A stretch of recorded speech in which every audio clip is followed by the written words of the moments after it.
അങ്ങനെ ഒരു വർഷത്തെ ഇടവേളയ്ക്ക് ശേഷം അടുത്ത ഓണക്കാലവും ആവാറായി. കാണം വിറ്റും ഓണം ഉണ്ണണമെന്നാണല്ലോ നമ്മൾ പണ്ട് തൊട്ടേ പറഞ്ഞു വരാറ്. നമ്മൾ മലയാളികൾക്ക് ഓണം എന്ന് പറഞ്ഞാൽ തന്നെ സദ്യയാണ് മെയിൻ അല്ലേ? പതിവ് പോലെ ഈ വർഷത്തെ ഓണത്തിൻ്റെ ഒരുക്കങ്ങളും ഞങ്ങൾ തുടങ്ങി. ഇലയിലൊരു അറ്റത്ത് വിളമ്പുന്ന രണ്ട് കുഞ്ഞു വിഭവങ്ങളാണ് ശർക്കര ഉപ്പേരിയും കായ വറുത്തതും. പക്ഷേ അതിൻ്റെ ഒരുക്കങ്ങളാണ് എല്ലാ വർഷവും ഞങ്ങൾ ആദ്യം തന്നെ തുടങ്ങാറ്. കാണാൻ ചെറുതാണെങ്കിലും ഇതിനും പണി കുറച്ചുണ്ട്. കായ തൊലി കളയാനൊക്കെ ഞാനും അച്ഛൻ്റെ കൂടെ കൂടി. പിന്നെ ബാക്കിയൊക്കെ അച്ഛൻ്റെ ഡിപ്പാർട്ട്മെൻറ്റാണ്.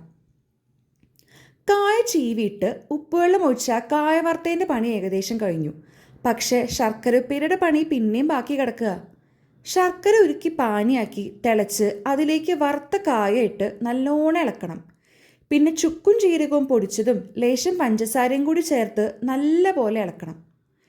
ഇതവിടെ കുറച്ച് നേരം ഇരുന്ന് ഒന്ന് തണുത്താലേ ശരിക്കുള്ള സ്വാദ് വരൂ. എല്ലാം അതിലേക്ക് നന്നായിട്ട് പിടിക്കണം.